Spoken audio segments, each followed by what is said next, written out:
So welcome back to another video.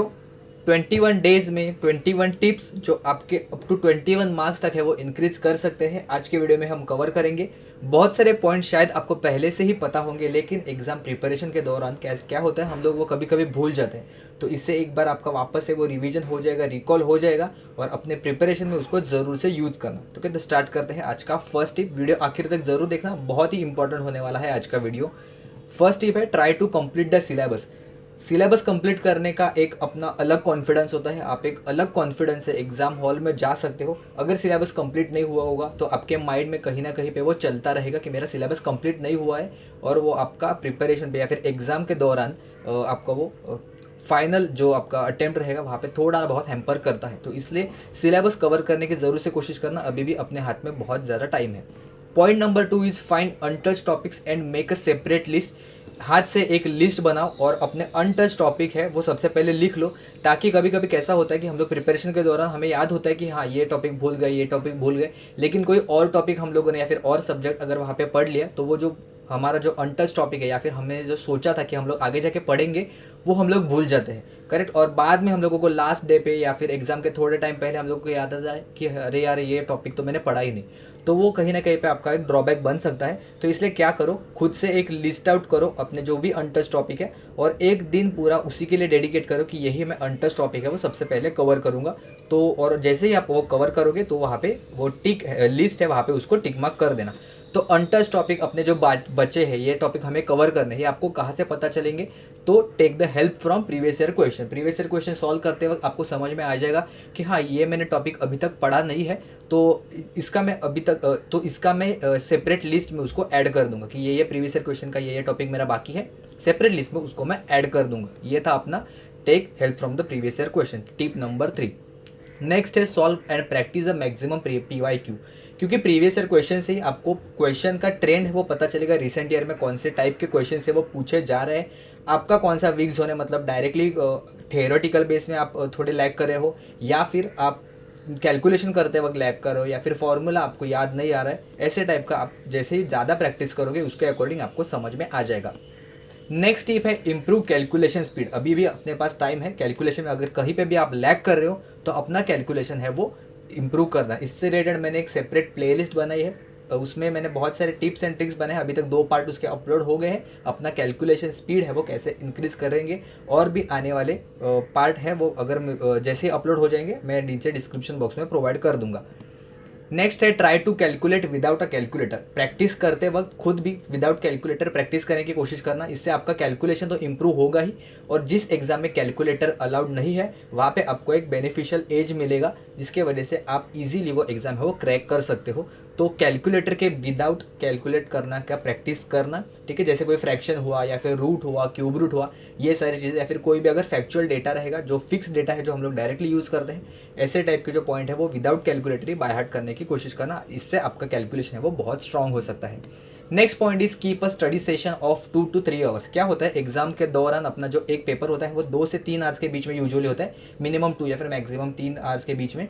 तो अगर आप अपना स्टडी सेशन ही उतने घंटे का रखोगे, मतलब पढ़ाई करते वक्त ही, तो आपको कॉन्स्टेंटली 2 घंटे 3 घंटे एक कॉन्सेंट्रेशन के साथ फुल फोकस के साथ पढ़ाई करने का एक आदत लगेगा ये आने वाले टाइम में। तो आप अपने फाइनल एग्जाम में जाके उसका मैक्सिमम यूटिलाइज कर सकते हैं। क्योंकि क्या होता है हम लोग 30 मिनट्स पढ़ते हैं या फिर 1 घंटा पढ़ते हैं उसके बाद ब्रेक लेते हैं, लेकिन एग्जाम में ऐसा नहीं होता। आपको कंटिन्यूसली 2 से 3 घंटा वहाँ पे बैठना पड़ता है। इसके वजह से आपको पहले से ही अगर प्रैक्टिस हो जाएगी 2 से 3 घंटा कंटिन्यूसली फुल फोकस के साथ पढ़ने की, तो आपको वो एग्जाम में हेल्प करेगा। तो इसलिए अपना जो स्टडी सेशन आप जो डेली में टाइम टेबल बना के जो स्टडी सेशन रखोगे ब्रेक्स के बीच में, तो वहाँ पे आपको 2 से 3 घंटे का ही जो स्टडी सेशन है वो करना है, और बाद में आप आपके अकॉर्डिंग जो ब्रेक है वो रख सकते हो। ओके, तो मिनिमम 1 या 2 सेशन ऐसे रखना जहाँ पे आप कंटिन्यूसली 2 से 3 घंटा है वो पढ़ोगे। नेक्स्ट पॉइंट है मेकअप प्रॉपर रिवीजन प्लान। कितना भी सिलेबस कंप्लीट किया लेकिन अगर हम लोगों ने रिवाइज नहीं किया तो उसका कोई फ़ायदा नहीं है, क्योंकि ह्यूमन ब्रेन है वो ज़्यादा ड्यूरेशन तक कोई भी जो चीज़ है वो अपने माइंड में नहीं रख सकता। तो उसके लिए हम लोगों को कंटिन्यूसली उसको रिवाइज करना पड़ेगा। तो इसलिए एक प्रॉपर रिवीजन प्लान बनाइएगा जो बहुत सारे टॉपर अपना यूज़ करते हैं। नेक्स्ट है take a help from YouTube या फिर कोई भी website to understand the hard topics. बहुत सारे स्टूडेंट का मुझे मैसेज आया था कि सर हम लोग ये टॉपिक है वो कहाँ से पढ़ेंगे।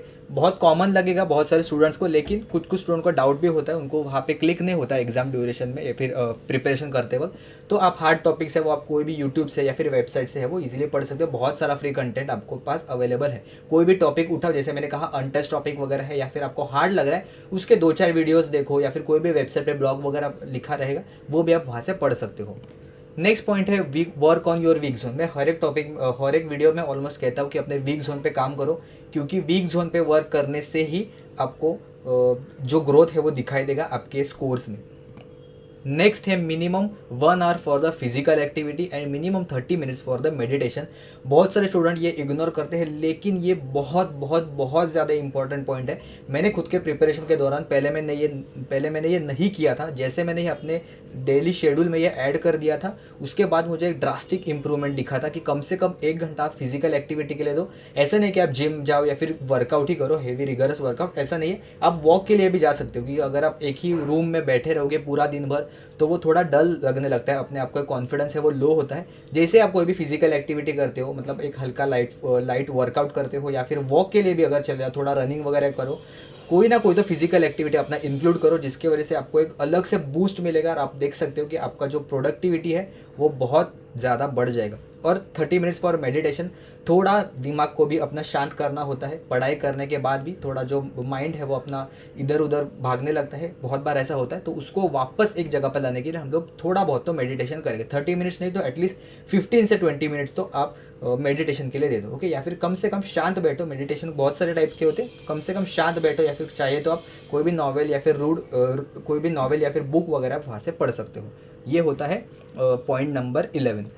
नेक्स्ट है don't forget the easy topics. क्या होता है, हम लोग कभी कभी हार्ड टॉपिक्स के पीछे भी इतना भागते हैं कि इजी टॉपिक हम लोग भूल जाते हैं बिना रिवाइज किए। तो रिवीजन नहीं किया तो वहाँ पे हम लोग इजी टॉपिक्स है वो भूल जाएंगे, या फिर कभी कभी हम लोग ऐसे सोचते हैं कि हाँ ये तो बहुत ईजी है, ये तो मुझे आता है, और एग्जाम में जाके पता चलता है कि अरे ये मुझे पहले आता था, पहले ईजी लगता था, लेकिन अभी रिवाइज नहीं करने की वजह से मैं भूल गया हूँ। तो हम लोगों को ईजी टॉपिक्स को भी एक बार स्कीम करके देखना, मतलब फटाफट पढ़ के देखना, ज़्यादा इन डिटेल में जाने की कोशिश मत करना। लेकिन इजी टॉपिक्स अगर आप एग्जाम में जाके गलत करके आओगे तो वो आपको ज़्यादा हर्ट करेगा, ओके। तो इजी टॉपिक्स हम लोगों को भूलना नहीं है, उसको भी थोड़ा थोड़ा रिवीजन के लिए टाइम देना। नेक्स्ट है recall and right today's important points. ये बहुत इंपॉर्टेंट है, डेली रिवीजन का पॉइंट है। मतलब आप डेली मॉर्निंग से लेके इवनिंग तक जो कुछ भी पढ़ते हो उसको रात में बुक क्लोज करके एक बार खुद से याद करो और पॉइंट बाय पॉइंट उसको लिखने की कोशिश करो। ये एक एक्टिव रिकॉलिंग का एक मेथड है। इसके वजह से आपको बहुत लंबे ड्यूरेशन तक वो जो चीज़ें हैं वो याद रहेगी। जैसे ही आप दिन में सोने से पहले जैसे आप रिकॉल करके लिख लेते हो तो आपके माइंड में वो आप उसको फोर्स करते हो इमेजिन करने के लिए या फिर रिकॉल करने के लिए। सिमिलरली जैसे ही आप मॉर्निंग में उठोगे तो वो पॉइंट्स है वो ज़रूर से एक बार पढ़ लेना, तो आपका डबल रिवीजन हो जाएगा विद इन 24 आवर्स के अंदर। तो ये बहुत लंबे ड्यूरेशन तक आपके माइंड में है वो स्टोर रहेगा। टिप नंबर 14 है write down the daily and weekly targets.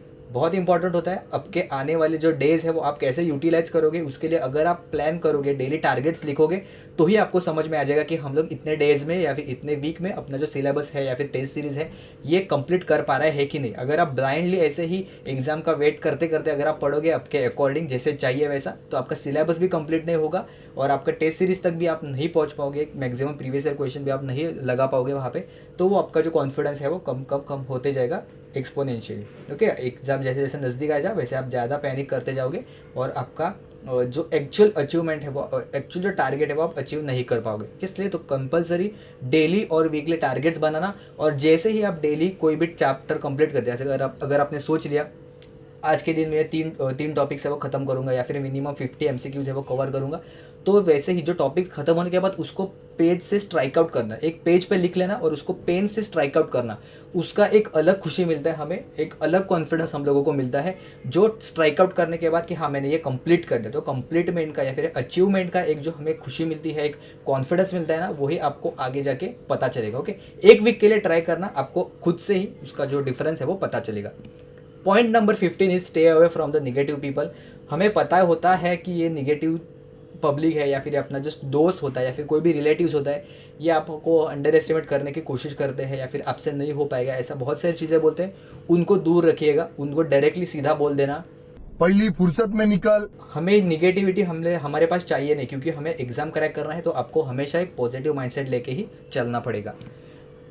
Tip number 16 is dedicate the time to social media और टू रिलैक्स। मतलब क्या, अगर कोई भी आप डेली शेड्यूल बनाओगे, सभी लोग उसमें स्टडी वाला आवर्स डिसाइड करते हैं, इतना घंटा पढ़ूंगा, इतना घंटे पढ़ूंगा, लेकिन कोई ये नहीं डिसाइड करता कि हम लोगों को रिलैक्स कब करना है, या फिर सोशल मीडिया वगैरह या फिर फ़ोन का यूज़ कब करना है। तो एक काम करो कि स्पेसिफिकली 1 से 1.5 घंटा अपना स्लॉट में वहाँ पे बुक कर लो कि नहीं, ये घंटा मैं पूरा रिलैक्स करूँगा, या फिर ये 1 से 1.5 घंटा में पूरा का पूरा सोशल मीडिया ही स्क्रॉल करते रहूँगा। क्योंकि क्या है, पूरे दिन में अगर आप कहीं पे भी फ्री टाइम मिलोगे ना, तो वहाँ पे आप सोशल मीडिया स्क्रॉल करते रहोगे या फिर टाइम पास करने के लिए बैठोगे, तो वो 5 मिनट का जो ब्रेक है वो आधे घंटे का, 1-1.5 घंटे का भी हो जाता है। तो इसलिए कोई भी सोशल मीडिया आपको स्क्रॉल करना है तो वो सिर्फ 1 या 1.5 घंटे में ही, जो आप स्लॉट बुकिंग करोगे वो पर्टिकुलर टाइम में ही आपको वो जो सोशल मीडिया है वो यूज़ करना है। बाकी थ्रू आउट द डे आपको सोशल मीडिया या फिर कोई भी टाइम पास वाली जो चीज़ें हैं वो नहीं करनी। ओके, तो रिलैक्स के लिए और ब्रेक के लिए, टाइम पास के लिए एक डेडिकेटेड 1 से 1.5 घंटा आपको अलॉट करना है, और बाकी पूरे दिन में आपको कहीं पे भी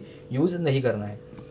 point number 17 is focus on your core subject. क्या होता है, अपने जो सपोज मैं एग्जांपल लेता हूँ इलेक्ट्रिकल का, तो इलेक्ट्रिकल में बहुत सारे आपको इलेक्ट्रॉनिक्स के या फिर टेलीकम्युनिकेशन के भी सब्जेक्ट है वो सिलेबस में दिखाई देंगे, लेकिन उसके पूछे जाने के चांसेस बहुत कम है। आपको आपके कोर सब्जेक्ट से ही सबसे ज़्यादा क्वेश्चन आने के चांसेस होते हैं। 80% तो आपको अपने कोर सब्जेक्ट से ही आएगा। तो आप अपना मैक्सिमम टाइम है वो वहाँ पे यूटिलाइज करना। जैसे इंस्ट्रूमेंटेशन का भी है, आपको इलेक्ट्रिकल मशीन्स वगैरह सिलेबस में दिखाई देगा, लेकिन इलेक्ट्रिकल मशीन्स एक वास्ट टॉपिक है, वहाँ पे आप अपना टाइम वेस्ट तो नहीं कहूँगा मैं, लेकिन वहाँ पे अगर आप टाइम अपना खर्च भी करोगे फिर भी उसके रिटर्न में आपको बहुत ही कम क्वेश्चंस आने वाले हैं। वही अगर आप टाइम आपके कोर सब्जेक्ट में ज़्यादातर दोगे और अपने जो प्रीवियस जो कंसेप्ट है वो अगर आप बहुत ज़्यादा स्ट्रॉन्ग करोगे, मैक्सिमम पीवाईस की लगाने की कोशिश करोगे, तो आपको वो ज़्यादा बेनिफिशियल होगा रादर देन कोई एक नया और बहुत वास्ट टॉपिक पढ़ने से अच्छा है और जिसके क्वेश्चन आने के चांसेस भी बहुत कम है। तो वहाँ पे अपना टाइम है वो ज़्यादा खर्च मत करो, आपके कोर सब्जेक्ट्स पे ही अपना ज़्यादातर टाइम है वो यूज़ करो। Point number 18 is make short notes and revise continuously. Revision पे मैं तो बहुत ज़्यादा फोर्स करूँगा आपको कि रिवाइज जितने ज़्यादा कंटिन्यूसली करते रहोगे उतना ही ज़्यादा आपको बेनिफिशियल होगा। शॉर्ट नोट्स है, अभी भी 20 या 25 दिन का टाइम है अपने पास, तो वहाँ पे आप खुद से शॉर्ट नोट्स बना सकते हो। जो कोई भी इंपॉर्टेंट पॉइंट्स है वो, ये आपको अभी थोड़ा टाइम लगेगा शॉर्ट नोट्स बनाने में या फिर आपको हेक्टिक लगेगा, लेकिन ये जो फाइनल लास्ट 4-5 डेज रहेंगे आपको, जब आपको रिवाइज करना पड़ेगा तब आपके ये बहुत काम में आ जाएगा।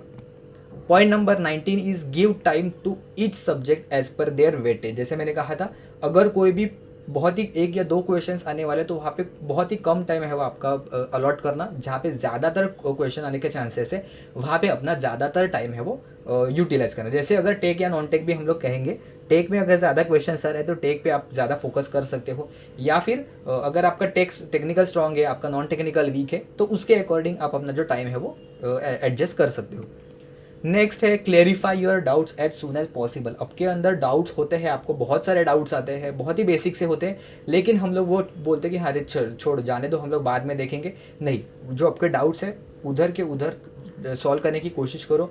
किसी से भी पूछो, आपके दोस्त से पूछो, टेलीग्राम ग्रुप पे पूछो, मुझे मैसेज करो, आपका कोई भी टीचर फ्रेंड है या फिर कोई भी आपके जो सर हैं उनसे जानने की कोशिश करो। नेट पे ढूंढो, यूट्यूब पे ढूंढो या फिर कोई भी वेबसाइट पे, लेकिन जो आपके डाउट है वो क्लियर करने की कोशिश करना तुरंत के तुरंत, जितने जल्दी होंगे। क्योंकि एक अगर डाउट आया तो उससे रिलेटेड आपके और 10 डाउट है वो भी पेंडिंग रहेंगे जो इंटरकनेक्टेड है। तो इसलिए जो कोई आपके माइंड में फर्स्ट डाउट होता है, इवन कोई भी आपको लगेगा कि ये सामने वाला हंसेगा मुझ पे, हंसने दो, कोई प्रॉब्लम नहीं है, लेकिन अगर वही उससे रिलेटेड क्वेश्चन एग्जाम में आया तो आप वहाँ पे हंसोगे, ठीक है, क्योंकि मुझे ये क्वेश्चन का आंसर आता है ये सोच के। तो इसलिए आपके जो भी कोई भी डाउट्स है वो तुरंत के तुरंत रिजॉल्व करने की कोशिश करना। And the last point is wisely use your test series for the time management. Time test series आपको अटेम्प्ट करना है। जो कोई भी स्पेशली नए स्टूडेंट है उनको टाइम कैसे हम लोगों को देना है, टेक्निकल में, नॉन टेक्निकल में, जो कोई भी क्वेश्चन हमें नहीं आता है वहाँ पे टाइम अपना वेस्ट नहीं करना है।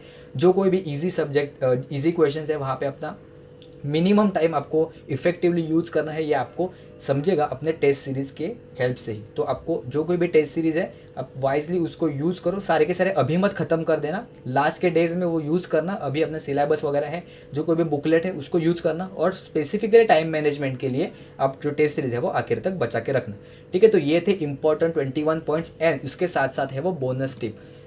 इतने पूरे प्रोसेस में अगर आप ये जो 21 डेज है, अभी भी हम लोग कहेंगे कि ये लॉन्ग जर्नी है अभी एग्ज़ाम आने के लिए, तो आपको आपके खुद के अंदर एक कॉन्फिडेंस है वो बिल्डअप करना पड़ेगा। तो खुद से कोई भी एक्सटर्नल मोटिवेशन है वो बहुत ही जल्द फेडअप होता है, लेकिन आपको खुद के अंदर कॉन्फिडेंस होना चाहिए कि मैं जो कोई भी प्रोसेस कर रहा हूँ, यानी कि सुबह उठूंगा, मैं स्टडी करूंगा, MCQ सॉल्व करूंगा, जो कोई भी अपने वीक जोन से उस पर काम करूंगा, वापस से उससे जो नोट्स या फिर नए कोई की पॉइंट्स है उसको मैं अगेन से अपने नोट्स में डालूंगा, and this cycle continues. Daily ये आपको करना पड़ेगा। जैसे डेली टारगेट आप कंप्लीट करोगे उसका एक खुशी मिलेगा, जैसे मैंने ऑलरेडी कहा था। तो ये सारी एक प्रोसेस है, एग्ज़ाम आने तक एक प्रोसेस है। तो ये कंप्लीट प्रोसेस में आपको खुद पे और वो पर्टिकुलर प्रोसेस जो आप कर रहे हो उस पर आपको ट्रस्ट करना पड़ेगा, क्योंकि स्टेप बाय स्टेप ही आप वो पूरा एक जो माउंटेन है वो क्लाइम करोगे। ओके, एक माउंटेन की तरह इसको लो, धीरे धीरे एक एक स्टेप करके आप ऊपर तक पहुंचोगे। तो इसलिए जो कोई भी आप प्रोसेस करें, आपको पता है कि ये राइट डायरेक्शन में है, तो उस पर ट्रस्ट करो और आखिर तक चलो, आपको रिजल्ट है वो डेफिनेटली दिखेगा। ओके, तो अगर आपको ये वीडियो हेल्पफुल लगा हो तो आपके दोस्तों के साथ भी ज़रूर से शेयर कर देना और एक लाइक कर देना, ताकि ये मैक्सिमम स्टूडेंट तक पहुँचे। और ऐसे ही अपकमिंग आने वाले वीडियोज़ के लिए चैनल को सब्सक्राइब करना मत भूलना। मिलते हैं हम लोग नेक्स्ट वीडियो में, तब तक के लिए बाय।